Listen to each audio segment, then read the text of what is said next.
আসসালামু আলাইকুম এভরিওয়ান। আপনারা সবাই কেমন আছেন? আশা করি আল্লাহর অশেষ রহমতে খুব ভালো আছেন। তো আজকের রেসিপি ভিন্ন সাজে আলু সিঙ্গারা বা ভিন্ন শেপে আলু সিঙ্গারা। তো এর জন্য এখানে আমি 250 গ্রাম ময়দা নিয়ে নিছি। তো প্রথমে দিব হাফ চামচ কালো জিরা, স্বাদ মতো দিব লবণ। এবার শুকনো উপকরণগুলা প্রথমে মিশিয়ে নিব।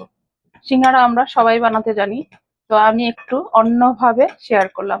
যদি আজকের এই সিঙ্গারা বানানো ভালো লাগে বা ইজি একেবারে, এই রকম সিঙ্গারা সবাই বানায় নিতে পারবেন। কারণ আমরা সিঙ্গারার শেপ দেওয়ার জন্যই কিন্তু অনেকে সিঙ্গারাটা বানাই না, তাই না?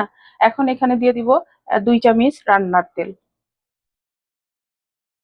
আর হাত দিয়ে ভালোভাবে একটু ময়ান দিয়ে নিব, এই যে। তাহলে সিঙ্গারাটাতে খাস্তাটা হবে।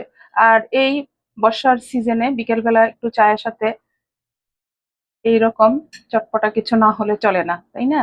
এই যে দেখেন, এই যে এরকম মুঠো করলে মুঠো হয়ে যাবে, আবার এইরকম ঝরঝরা হয়ে ভেঙে যাবে। এই যে এইভাবে চটকে চটকে আমি সিঙ্গারার ময়ামটা দিয়ে নিলাম। এখন সামান্য একটু পানি লাগবে, এই যে দিয়ে দিলাম। দিয়ে ডোটা রেডি করে নিব। এই যে ডোটা রেডি করে নিলাম। আর দেখেন একেবারে সফট একটা ডো হয়েছে। এই যে সামান্য একটু তেল এর উপর দিয়ে দিয়ে দিব। দিয়ে এটাকে 15 মিনিট রেস্টে রাখবো। এই 15 মিনিটে আমি আমার সিঙ্গারার পুরটা রেডি করে নেব। এই যে এখন আমি সিঙ্গারার পুরটা বানাই নিব। এর জন্য একটা ফ্রাই প্যান বসাই দিছি আর চুলাটাও জ্বালাই দিছি। এখন দিয়ে দিব আমি 2 চামচ রান্নার তেল। বিসমিল্লাহির রহমানির রহিম। এবার দিব মিডিয়াম সাইজের 2টা পেঁয়াজ কুচি। প্রথমে পেঁয়াজটাকে ভালোভাবে একটু ভেজে নিব। আজকের এই রেসিপিটা একেবারে সহজ, বিকেলে চায়ের আড্ডায় জাস্ট জমে যাবে। তো আমার প্রিয় নতুন রাঁধুনি, নতুন প্রজন্ম যারা আছেন তারা অবশ্যই আমার এই রেসিপিটা ফলো করে বাসায় বসেই বিভিন্ন শেপের এই সিঙ্গারাটা বানিয়ে দেখতে পারেন। আশা করি নিরাশ হবেন না, অনেক ভালো লাগবে। এই যে পেঁয়াজটা লাল করে ভেজে নিলাম। এখন একটু জায়গা করে নিব মাঝখানে। এইখানে দিয়ে দিব আমি 100 গ্রাম বাদাম। বাদামটা তো কাঁচা, একটু ভেজে নিব। এই যে বাদামটা ভেজে নিলাম। এখন পেঁয়াজটাকেও আবার ভাজবো। পর্যায়ে দিয়ে দিব 3টা কাঁচামরিচ কুচি ঝালের জন্য। এখন ঝাল যে যতটুকু খান অতটুকু দিয়ে নিন। আর এই সব রেসিপিতে ঝাল একটু কম দিলেই ভালো হয়, যেহেতু বাসায় ছেলেমেয়েরা থাকে বা বাচ্চারা থাকে, বয়স্করা থাকে, তাদের জন্য কিন্তু ঝালটা কম হলেই ভালো হয়। আর আজকের এই রেসিপি যদি আপনাদের কাছে একটুও ভালো লাগে, তাহলে আমার চ্যানেলটাকে লাইক, শেয়ার, কমেন্ট করে আমার পাশে থাকবেন প্লিজ আমার ভাই বোনেরা। এই পর্যায়ে দিয়ে দিব আমি আলু। এই যে আলুটাকে আমি 2টা এখানে বড় সাইজের আলু সিদ্ধ করে এইভাবে ছোট ছোট করে কেটে নিচ্ছি। এখন আলুটাও মিশিয়ে দিব। আর এই যে পেঁয়াজটা একটু লাল লাল হয়ে গেছে, এই পেঁয়াজের ফ্লেভারটা অনেক ভালো আসে আর খাইতেও অসম্ভব মজার হয়। এখন এই পর্যায়ে দিয়ে দিব আমি স্বাদ মতো লবণ। হাফ চামচ দিব হলুদ গুঁড়া। এখানে আমি মরিচ গুঁড়াটা দিব না, যেহেতু আমি কাঁচা মরিচ দিছি। আর মরিচ গুঁড়াটা দিব না। 1 চামচ দিব জিরা গুঁড়া। 1 চামচ দিব ধনে গুঁড়া। এখন ভালোভাবে মিশিয়ে নিব। আর এখানে কোনো পানি দিব না, এইভাবেই কিন্তু আমি পুরটা বানাই নিব সিঙ্গারার জন্য। আর চুলার আঁচটা মিডিয়াম টু লো এর মাঝামাঝি রেখে আমি এই পুরটা রেডি করে নিতেছি। সিঙ্গারার জন্য পুরটা রেডি হয়ে গেল। এই পর্যায়ে দিয়ে দিব সামান্য একটু ধনে পাতা। এবার মিশিয়ে চলে যাব সিঙ্গারা বানানোর জন্য। চলেন। যে এখন আমরা আমাদের ভিন্ন শেপের সিঙ্গারাগুলা বানানো শুরু করব। এর জন্য বোর্ডের উপরে নিয়ে নিলাম। তো একটু আবার মথে নিব।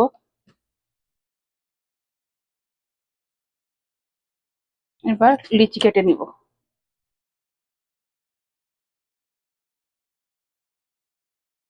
এই যে এখন সিঙ্গারাগুলা বানানো শুরু করব। একেবারে সহজ ভাবে যেন আপনারা সিঙ্গারার শেপটা দিতে পারেন, সেই রেসিপিটাই আমি শেয়ার করলাম। অনেকে আবারও বলি, সিঙ্গারা শেপ দেওয়ার জন্য কিন্তু বানানো হয় না। রুটিটা বানানো হয়ে গেল। এখন মাছ বরাবর কেটে নিব। এবার এই যে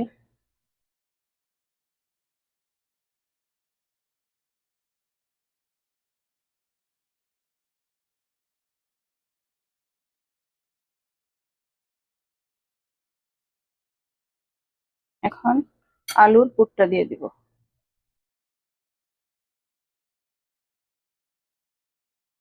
আলুর পুর যে যতটুকু ভালো লাগে দিয়ে নিবেন। এই পর্যায়ে আমি একটু পানি দিয়ে দিব উপর দিয়ে।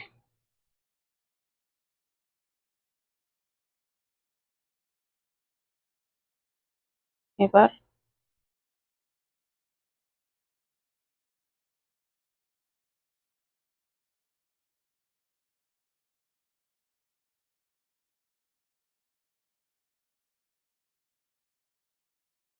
একটা কলসের শেপ দিয়ে নিলাম। এই যে এই যে দেখেন, এখন এই যে নিয়ে নিলাম। আপনাদের বোঝানোর সুবিধার্থে আমি আরেকটা বানাই। এই যে, আর এইখানে চাইলে আপনারা একটু পানি দিয়ে নিতে পারেন, আবার না দিলেও চলবে, এটা আঠাটা খুলবে না। এই যে এখন দিয়ে দিব পুর।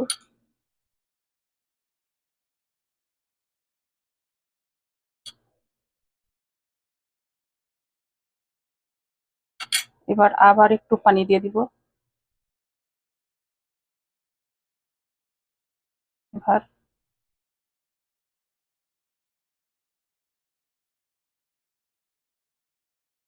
এই এই হাত দিয়ে এইভাবে একটু করে দিব। এই যে দেখেন, এই যে দেখেন কলসের শেপ আবার হয়ে গেল। এখন আবার রেখে দিব। এই যে দেখেন বানিয়ে নিলাম ভিন্ন শেপের আলু সিঙ্গারা।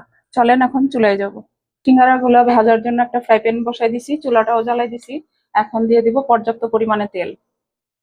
চুলার আঁচটা মিডিয়াম টু লো এর মাঝামাঝি রাখছি, যেন পুড়ে না যায়। বিসমিল্লাহির রহমানির রহিম। ভাজা শুরু করে দিলাম।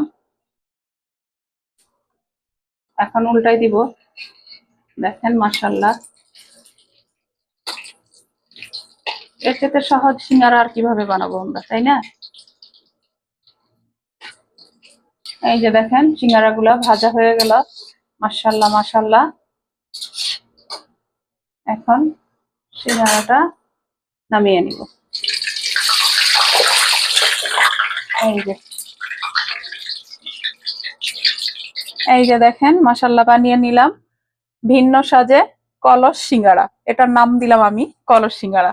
তো এখন এই সিঙ্গারা সাথে দিয়ে দিলাম সস। তো মাশাআল্লাহ সিঙ্গারা গুলো একেবারে মুচমুচে খাস্তা হয়েছে। এখন একটু সাজানোর জন্য যদি সসের মধ্যে এরকম একটা কলস বসায় দেওয়া যায়, দেখেন তো আমার প্রিয় ভাই বোনেরা, মাশাআল্লাহ মাশাআল্লাহ, অনেক সুন্দর। তো আমি এখন আপনাদের সাথে একটা সিঙ্গারা ভেঙে দেখাই যে কেমন হয়েছে। এই যে দেখেন সিঙ্গারাটা, এই যে কলস, এই যে এই যে মাশাআল্লাহ, অনেক খাস্তা হয়েছে সিঙ্গারা গুলা। তো আজকে আমি, আমার কলস তো পানিতে চলে গেল। এই যে বসতে চায় না, বুঝছেন? তো যাই হোক, আজকে তো আমি একটু ভিন্ন আঙ্গিকে সিঙ্গারা গুলা বানাই নিলাম। তো আপনারাও বানাবেন। দেখেন পানি ভরার জন্য কাত হয়ে যাচ্ছে। দেখেন দেখেন, তো এইভাবেই থাকুক, তাই না?